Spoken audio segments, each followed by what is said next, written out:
Sitting here at Detroit King High School with five-star quarterback Dante Moore. So, Dante, man, just reflecting upon this season, it was a storybook campaign for you, man. How does it feel in retrospect as you look back on it? Like I said, thinking to the future, I never knew it would be like this. I'm just blessed to be in the position I am today.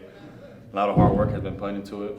Had a great support around me always. I said, you gotta love the teammates, because without the teammates, it was the team thing. It wouldn't have been done. So, like I said, I'm just blessed to have the people I am around me right now, and I'm just thankful for it. So, man, I talked to your pops last year before the season, and we just went back to the beginning of the journey. And you were a guy who had an opportunity to go a lot of places. You could have gone anywhere, but you chose to stay in it. Like, you got guys going to IMG, going all over the country. What made you decide to stay home and do it here? It's I'll probably say there's two big reasons. One reason being, when I first came to King, a lot of people I played in Little League football with was going here. A huge example, like I said, like my receiver number 6, Lynn Whitechell, he's always been here. He's a year older than me, so he's been here before. But it's more teammates just than him that I've always wanted to stay behind and never leave them, because I try to help out their future a lot. Like I said, being the best quarterback I can be to help them get their film, getting everything right. So like I said, I had to stay back, respect them, because they respect me a lot.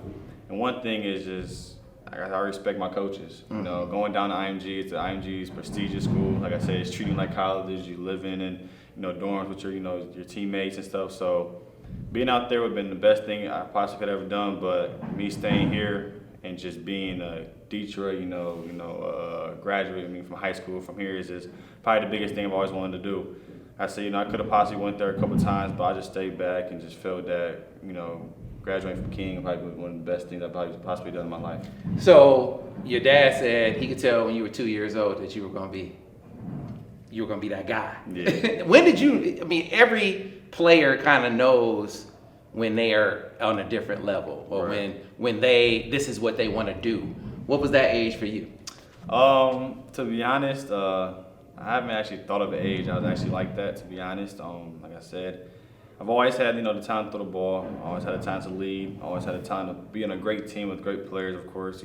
Programs I've played in, the Little League, Southfield Falcons, and Detroit Spartans. So, two great leagues that probably one of the two biggest winning, teams in, Little League, probably history, to be honest. But just me being out there and just doing what I do, I never really thought, oh, I'm this guy at this age. I said, I just kept working and being the best I can. But like I said, so I framed it the wrong way. Quarterback specifically, right.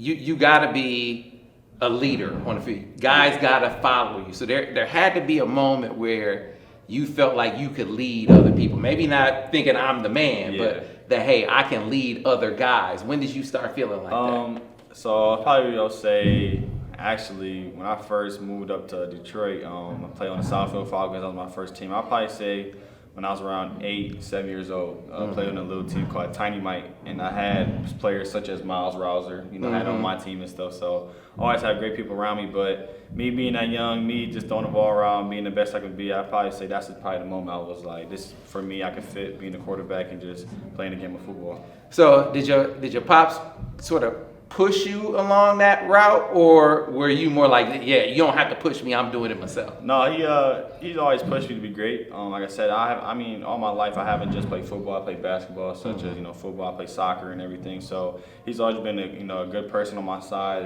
Congratulate me, make sure I'm working. So he's never pushed me in anything in life. He always made me want to be the best I can be, but he's never pushed me to where things I have never wanted done before. So you come to King, and these coaches, they were a successful program before you got here. But it feels like to me that there's a different ingredient to success with you, because I could see the offense sort of evolve and be more quarterback dependent in the passing game. Right. It seemed like that was all about you. Was that something you talked to them about before you came here, that they were going to tailor the passing game to suit your abilities, or was that something that once you got here they decided to do? So, even the past quarterbacks before me, DeQuan Finn, he's at Toledo now. Like I said, even when he was before me, he was throwing the ball around. He's more of a dual threat, so he was running around a lot. But coming in, they just fit the offense around me to make the best I can be. It's always been a throw in and run the team. So, but when I came in, they just, like I said, fit the offense around me. If I had the playmakers around me, had great receivers, great linemen. So me coming in, they made it easier for me. You know, put the playbook down, simple as it can be, and just, you know, got college-based offenses, you know, preparing me for the next level. So I really appreciate them a lot. Yeah, that's what I'm talking about, because you know how it is. I mean, look, the stereotype is real. City schools, they just go out athlete you. That's what they say, but that's not you guys' offense. I mean, it is very college-centric, right? Right. So, like, that's how it is, to be honest. When I was really picking for my high schools, I was really looking into what coaching staff can develop me, like I said, prepare me for the next level. And me coming to King, you've always had the top guys, you know, Rashawn Trevor-Williams, Penny Boone, all the guys that you need. And when I was coming in, I was thinking, oh, they're just going to possibly make me throw the easiest passes, let them do all the work. And they basically did, but they just made it to where the offense was like a college scheme. They made it to where for the next level, I'm not going to be in there stressing about, because, like I said, I've been doing it for the past, going to my 4th year now. So that's how I really appreciate them. It's a big shout out to Coach TP, Coach Terrell Patrick. Big shout out to him, because without him, the offense probably wouldn't be where we are now. Yeah, so I think of TP's absence this year, right? So, especially the PSL championship game. Right. So TP is out. Yeah. Coach Massey passed away, right? And you guys are down. You had beat Cats, right? So you know you could beat them. Yeah. But you're down in this game. The weather's bad. Your coaches, I mean, it's a lot of emotion there. Yeah. And you found something, man, in the second half. And I'm curious, was it something you said to the guys? Did you just go out and lead by example? Take me back into that moment where you rallied your team and you guys came back. It was an epic second half. Yeah, so like I said, you know, before the season started, you know, Coach TP had some problems going on himself.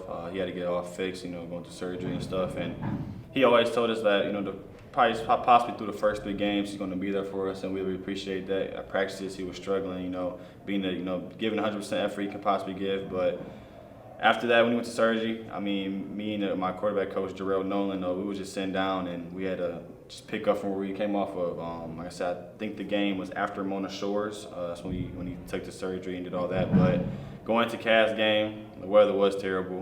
It was rainy, cold, and just being in that game without TP, it felt real odd. And like I said, a lot of times TP's up in the box or he's on the field with us, and you can feel his presence. Like I said, every time I'm there, I just feel great by myself. But him not being there, I was a little off, to be honest. But Coach Arrell told me we had to keep doing what we're doing. Like I said, we always have the guys around us to make sure we're great. But going into the second half, I just sat down with my receivers, sat down with the whole offense, and just said, guys, we've been here before. We've been through situations such as Carmel. We came back from they were down in the 4th quarter, 40 seconds left. We drove down the whole field score, but sad we lost about Hail Mary. But we've been in tough situations, so this is just another moment. You know, it's like I said, it's a PSL championship. You know, we got a little meaning to it, but it's just a game of football. Take every snap, be the best you can be out there, and just do your job. So that's why I possibly told them. And you see, we clicked defense aside. You know, we had great people such as Terrence Mays. You know, talk to the defense, and we just clicked. A lot of people ask me the question, what do you guys do? Drink some type of like certain type of juice or something like that and make sure we got good. So no, I'm like, no, we just talked to each other,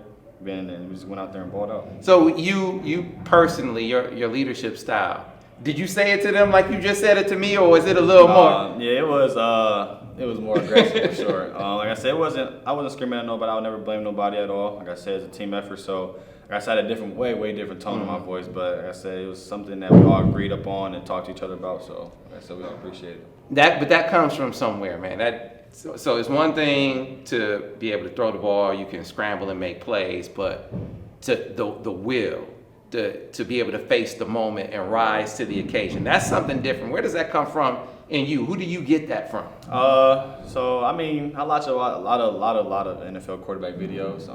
I've seen videos. My favorite quarterback ever is Tom Brady. So me watching him, he's probably the best talented quarterback and best leader quarterback to ever go through the NFL, in my belief. But it's just watching him. You know, games he was down, games he was up. He was still giving his full effort. He was still giving the team, a message, at halftime, and make sure to stay on their things, or if they're down, what to do to improve themselves. But I just watch a lot of football, and just seeing that, I've always just practiced in the mirror. I used to be in the mirror just practicing. It would probably be cringy, but when you do it, your team really appreciates it. So it's me watching them and seeing them do it. I mean, all my life I've just been doing it. Like I said, it's a big thing for me. So you become one of the top recruits in the country, but part of that is having advice being able to tap the shoulders of different people to help you through the process. So who have you leaned on? Who do you lean on to help you with the recruiting process? Through this recruiting process, it's been a whole handful of things going on. Like I said, I'm just blessed to be where I am right now, and probably one of the biggest people I've always talked to is my dad. My dad, this is his first time going through this process too, to be honest. And I'm always talking to my mom because she was a high talented high school basketball player where she's from. So she'd been through the process, but she stepped out of it a little bit because she knew how stressful and overwhelming it was, and having everybody in your ear isn't a good thing. So it's just mainly me and my dad keeping in a tight circle, and like I said, we're enjoying these visits. We're enjoying meeting different type of personality coaches and getting things from them. So us just talking, it's like I said, we're enjoying it. It's a little stressful, but I'm pretty sure I'm here. So I know everyone asks you, what do you like about this school? What do you like about that school? Right. What don't you like about the recruiting process? What part has kind of like, damn, I wish I didn't have to deal with that? So one I'll possibly say is I hate how it's like dead periods, and there's a lot of, like, February is a whole dead period, and some coaches can call you at this time or not. You can't text coaches. Like I said, your sophomore year, you can't text, call me, and do all that stuff. So that's something I do hate, because like you probably have something planned this whole month, but then like February is dead period. So you're like, oh my gosh, that's going out the window. So another thing I'll possibly say is, like getting to a lot of schools. Michigan State, they're all down the street from me. I can drive to them and within an hour. So it's just getting out to see down south schools, West Coast, East Coast, any school that's, have to take a plane for, pricing on tickets and everything is there. So it's a lot of things to it, but I wish I can always just snap my fingers and visit all the schools I possibly can. But I guess you got to plan everything out. You have school, you have the workouts and stuff, so you have to plan everything around it.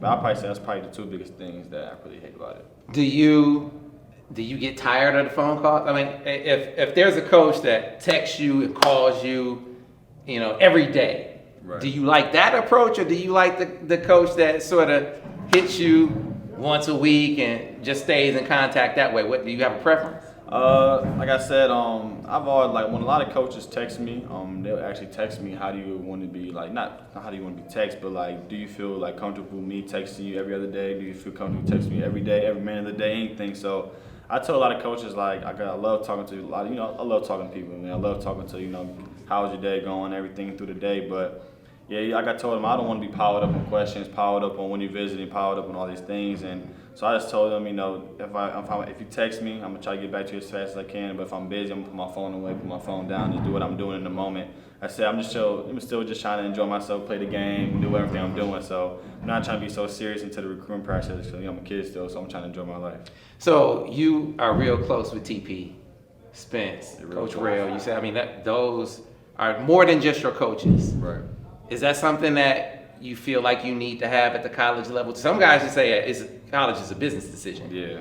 Is it that way for you, or do you want the same kind of relationship, the same kind of connection that you have with your high school coaches? Yeah, so like my coaches here at King, I said, when we're out in public, I don't even call them coach. I just be, what's up TP, or what's up Spence? And I'm never saying coach, because I felt really comfortable with them. And me having that trust, me having that being comfortable helps me on the football field. Like I said, we're going bowling, we're going out to eat, watching the game at their houses and stuff. So that translates into the football field, because we have a lot of trust for them. They have a lot of trust in us. But like I said, going to the college level, like I said, we're trying to build the bonds through the phone, through on visits. But like I said, it's a business decision for sure. It's going to plan your future out and what you're going to do in your future. But like I said, I've always want to have a great connection with my position coach, my head coach, and all the coaches on the staff. And just having a great bond with the coach is probably the best thing you can possibly do. All right. So you've been how many schools? You've been to, like, a lot of them now, right? Yeah, I've been to a lot, to be honest. So do you have any plans here over the rest of the spring to get out on any other schools, or is it 7-on-7 time? Like, how do you balance the two? Yeah, so I've been in a lot of places, actually. Probably 2 weeks ago, I was down south for like a 5-day trip, a football hotbed. Shout out to them, for putting that tour together. But like I said, Ohio State was my last unofficial, not last unofficial, but probably my last unofficial for a minute, because I have a Greek group. I've been missing a couple of days of school, so I had to finish all my work. Quarter's about to end, SAT next week, so I'm gonna take a little break from visiting schools. I'm trying to get back onto my daily life and just doing what I'm doing, but I don't have anything planned yet for the upcoming future. So what were your biggest takeaways from that Hotbed Tour? What do you remember most? What stood out the most? Actually, meeting different types of people, from different states. I met, Jaylen Brown. He's from, I think from Miami. Miami Gulliver Prep. Yeah, so he's from down there. So me and him, like I say, we're both highly recruited people. I've always wanted to meet him, see how he's thinking of the process. We talked a little bit about the process and everything, but me just meeting different types of people. Like I said, we had people from Oregon, people from Mississippi. It was just crazy. So me being on a trip with people I never met before in my life, and just staying at the hotels with them, waking up, talking to them, laughing and joking, making TikToks, doing whatever we got to do. But like I said, being out there is probably the best thing, and a lot of people hasn't visited school. So me seeing the reaction of them walking to Miami, seeing the facilities and everything. I've been there before, but like I said, me seeing their faces, reactions is probably one of the best things I probably took from it. Seeing other people be happy, like I said, I'm always happy with what I'm doing, but me seeing other people be successful, enjoying their life is probably one of the best things I take away from it. So what was the vibe like with Jalen? As a matter of fact, I just interviewed his pops, and he did say you guys kind of connected a little bit. Yeah, he's actually chill, to be honest. I'll be watching 707. He be fooling. Even his in-game clips, he be fooling, doing what he's doing. But he's actually a real chill guy. Like I say, he sleeps most of the time on drives. He be knocked out most of the time, but he a cool guy. Like I say, he's from down south, so I'm from up north. So we both have different types of personalities and everything. But he's a good guy. He's a great kid. He's just a baller for sure, and he's smart too. So me hanging out with him and just talking to him was probably one of the best things. So you stayed at the crib to play high school ball, but you got everywhere in the country again, just like high school. Just when you chose a high school, you had everywhere in the country. What about now? Is it more appealing now, the possibility of going away from home to go to a Bama or Florida or LSU? Is that more appealing to you at this point? I have no problem staying in state. I have no problem going, hours away or down the street, whatever it is. But like I said, it's gonna be a family decision to do on that. Like I say, of course, you want to see your mom, your dad, your siblings, and everybody, your friends, and everything. But like I said, I haven't really. Like I said, it doesn't bother me at all. But like I said, I'm gonna sit down, talk to my people about it, and see what we're gonna do. But I have no problem with it at all. All right, so the local schools you've been to a lot. Your most recent local visit was to Notre Dame, I think. So. Yeah. That seemed like it seemed like they pulled out all the stops on that visit, man. So what were your biggest takeaways from your time in South Bend? Being down there, probably the biggest takeaway I'd say is seeing morning practice. Like I said, I've been to a game day experience when they played Cincinnati. It was great seeing, of course, Sauce Gardner. He's from here, so me talking to him was great. But me seeing how they practice, like I said, I seen how they played in the game. But me seeing them practice, me being up close, and seeing how Coach Reese and Coach Freeman teach up there is probably one of the biggest things I take away from that visit.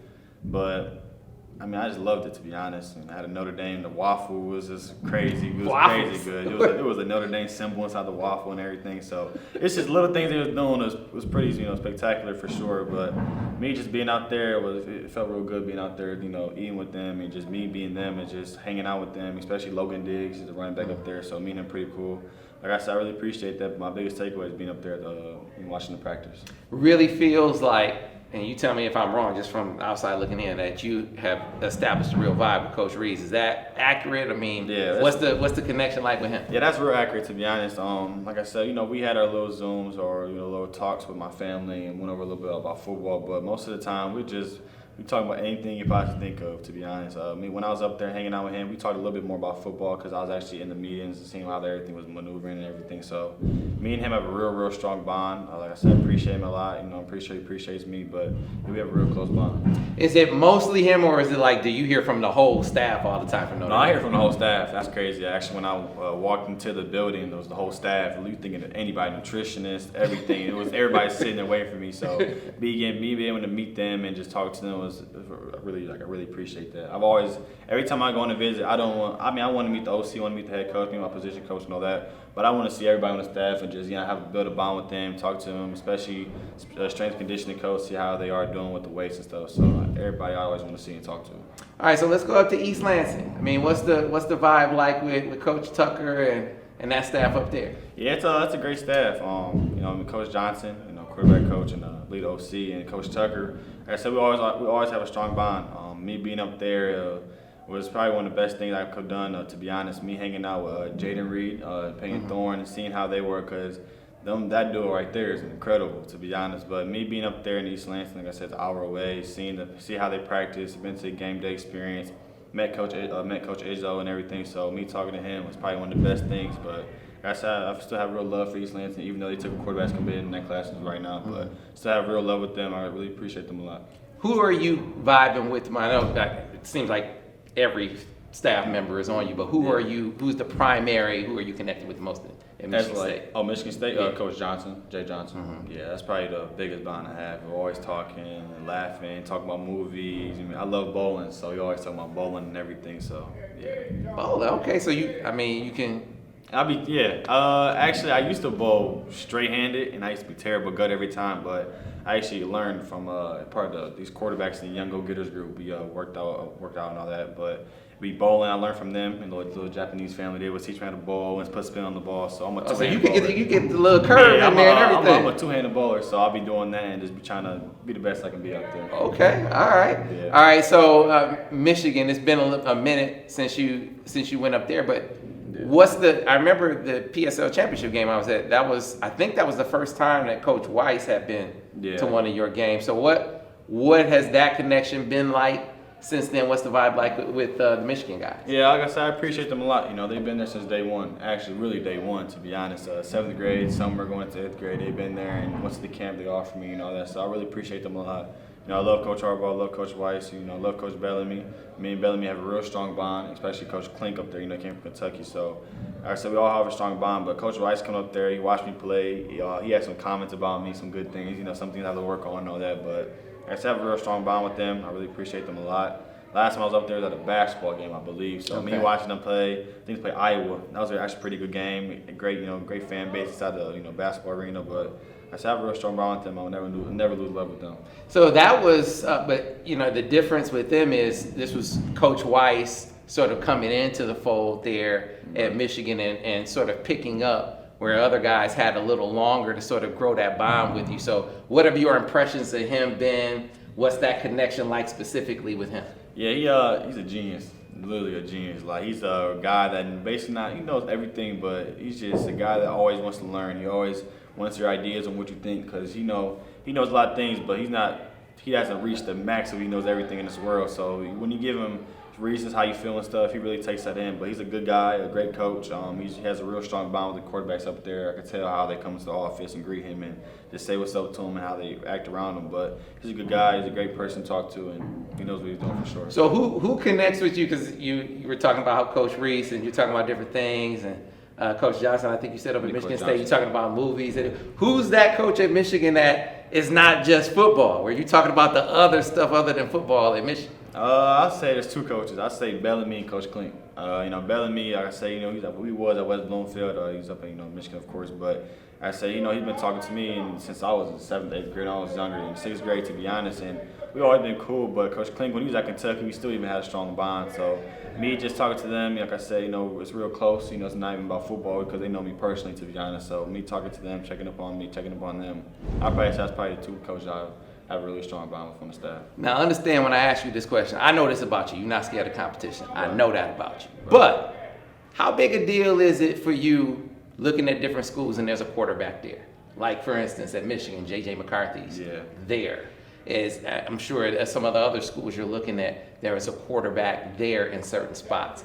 Right. Is that something that you factor into your equation at all? Yeah, to be honest, it's always like that. I'm pretty sure it's possibly for every position. To be honest, see what they're going into. A lot of schools, every school, to be honest, in college football has a great quarterback. Like I said, a lot of quarterbacks make mistakes and all that happens as a quarterback, but a lot of schools have a great quarterback and that's staying, into the team. And like I said, for example, JJ, he's a great guy. He's going to be the future of Michigan's program. So, like I said, that's not a problem at all. Wherever you go, you have to compete. Like I said, I'm a competitive guy, so me just looking at these schools, I would think I'll have to compete against him. I have to compete against him to get a starting job. But like I said, it's always like that for everybody, to be honest. Mm-hmm. But I know there have to be some schools that are saying, hey, man, I saw what you did at King. Freshman year, right away, you come here, you could do the same thing. Is there an appeal to that? Is that something that would maybe tip the scales for one school versus another? Yeah, so through this process, like a lot of coaches, I told coaches, like, I don't want you to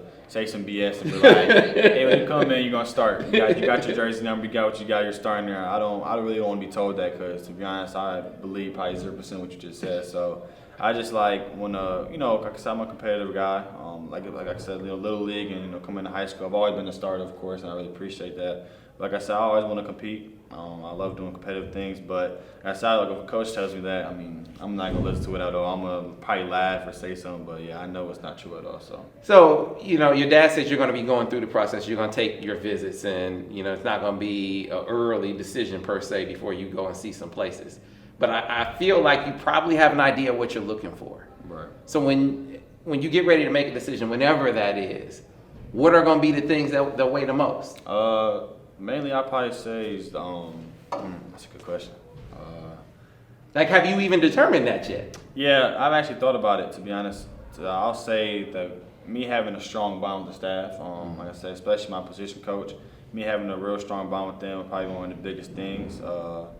Especially, you building a class is probably one of the biggest things. You talk to some people to say, hey, this might be our future right here, whatever we're doing. But I said building your class, just having a strong bond with your coaching staff and seeing campus a lot of times and being there on a game day experience, I'd probably say probably the biggest 4 things I want to see for sure.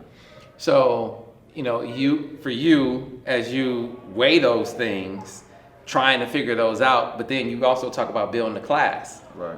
That sort of skews towards trying to get a decision done sooner. Like, how do you balance that? You want to help build a class, but you want to go through your process. It's like, to be honest, as you guys can see, like, quarterbacks are falling off the board. Nico just committed. A lot of people commit, so they're trying to get the class going, and that's a big thing as a quarterback position. But my main thing is this is a one-time journey for me. Like I said, I'm not possibly might not get this, feeling ever back again and going through this whole process. So I'm really trying to enjoy it all, take all my officials and get whatever I can get out of it. But like I say, being a quarterback, you always want to have the top dog receivers, top dog linemen to protect you, and especially have a running back on your side.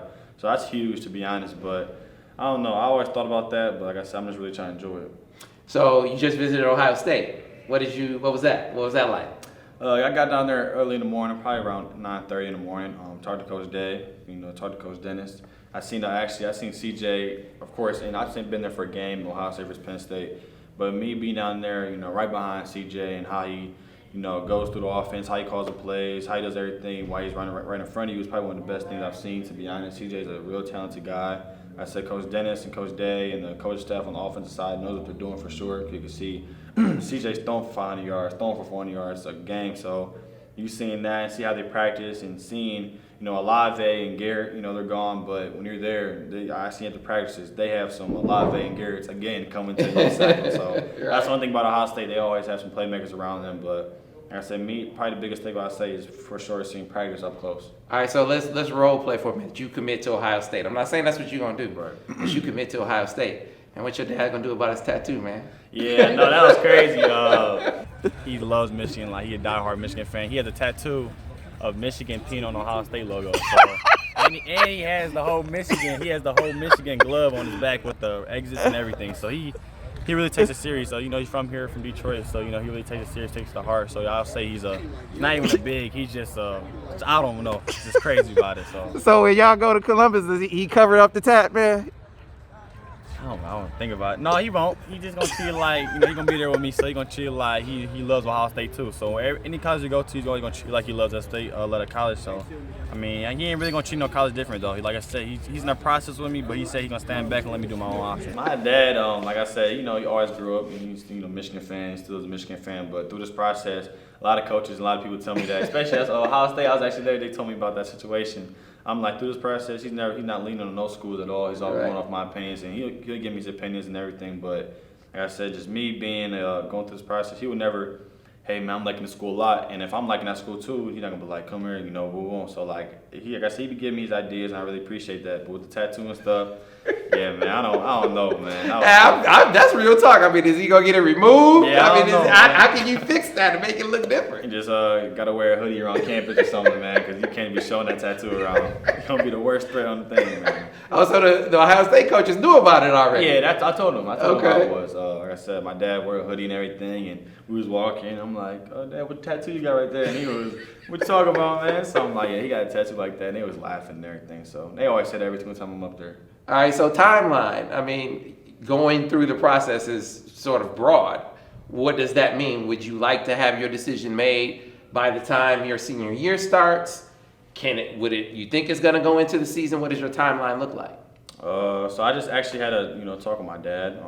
We was talking about everything, and like I said, my decision was probably to knock it out before the season. So when I'm going into the season, I can focus on every game, focus on every practice, and just focus on the business going into the season. But like I say, I still have to take my officials and go from there. So my 75%, 80% idea is to go before the season, to get everything out the way. But if it goes longer than that, it goes longer than that. Do you have some guys that you're talking to from the standpoint of when you commit somewhere, you think you're going to have a good chance of maybe getting some guys to come along with you? You're not committed to a school, but you can still kind of be setting up that recruitment. Are you doing that with any guy? Yeah, like I said, talking to receivers that they do text. They say they like this place a lot. I might like this place a lot. I've been talking to a couple schools. See how it's going on there.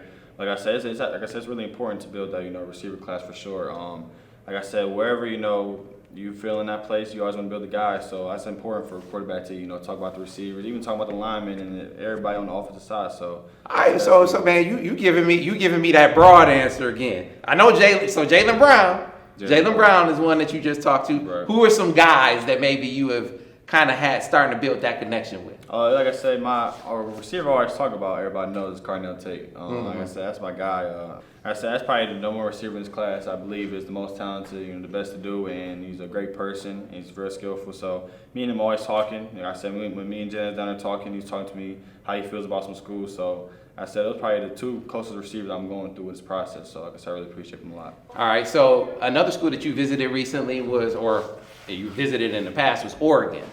So what was that Oregon visit like? What did you think of Eugene? Yeah, so first off, the flight was crazy. Like I said, you have to fly from you can't go straight from Detroit to Eugene, so you got to come from Detroit to Salt Lake to Eugene. So me being out there, the first thing, I was out there, I woke up and you see the facilities, it's crazy. Like as a little kid, even playing NCAA, you always wanted to play with Oregon and play with them because they're the top people, top campus, top from the football teams and everything. So. But when you see them facilities, it's just crazy. I never seen facilities like that in my life. I never walked into like a locker room and the coaches' offices. They have a button where you can't see inside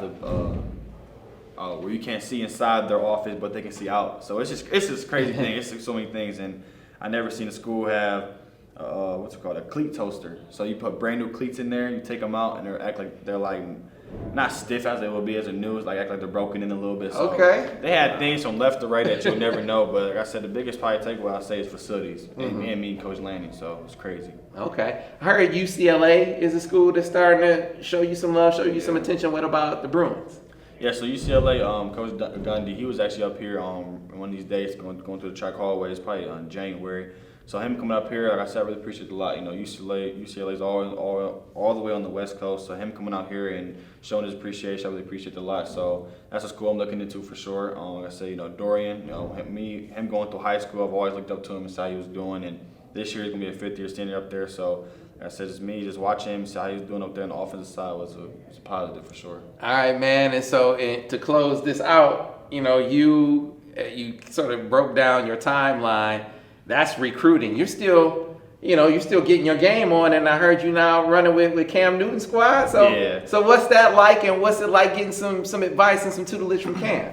So, me being on Cam team, like I said, I really appreciate it a lot. Me being out there, for 707, me being out there putting a, Cam Newton jersey on, everything's great. But when you actually get to sit down and see Cam Newton and just talk to him, first off, Cam Newton, he's huge. I never knew he was going to be that huge. And his hairstyle and everything, I just love his swag and how he is. But him just giving me the knowledge because, he won the Heisman, first pick NFL. So, everything is just crazy. So, everything he's telling you, you take it in and you appreciate it. So, he talks me through the recruiting process. He talks to me to be the best quarterback I can possibly be. So, me being out there, I really appreciate him. Like I say, I got some guys out there that I've known. DeBron Gatlin, he's from Detroit, but he go to Milton, Georgia now. So me being out there with him and, reuniting with him was probably one of the best things, I really appreciate. And just having some dogs around your team is great. And like I said, last tournament we was at, Mike Vick popped up. He walked around our team and was talking to the team and talked to him for a little bit. So just having them resources around you, I really appreciate it. I'm thankful for it. So you state champion now, right? Right. bullseye was on your back anyway. It's bigger now. Tell me about this, your senior year, man. I mean, you got to be thinking about it, what that's going to be like. Yeah. Obviously, you got some guys to replace that are moving on because they graduated. What does next year's squad look like? Like I said, I mean, winning the state championship, like I said, in high school was great. Like I said, when the time was ticking down and you're just on full field and you can see in the video, I just dropped to the ground. Like I said, all the hard work we put in through the season, from conditioning to the night practices and the early morning practices, whatever we was doing, and just paid off. And just me, the one thing that hurt the most is, after every game, I take my knee, I turn around, I see Len Whiteshell, like I said, I've been playing him all my life, and when I dapped him up, you see tears going down his face, and I feel little tears coming up right now. So just me being up there, I mean, just winning with the seniors and being, winning the state championship with the guys I've been playing for all my life, I really appreciate them a lot. And like I said, all my starting receivers this year were seniors. They're all gone now, so I have a lot of 9th graders, 10th graders, 11th graders I have to work with. So like I said, the hard work's gonna continue. Like I said, 7-on-7 season's coming, so I'm gonna be out there, extra hours after conditioning, after track meets, and what we're doing, just getting better work. So like I said, I appreciate them a lot. And coming to this year, I'm just trying to be the best I can be, of course, as a team, and take every week one day at a time. Dante Moore, appreciate you, man. Appreciate it. Thank you. Thanks a lot.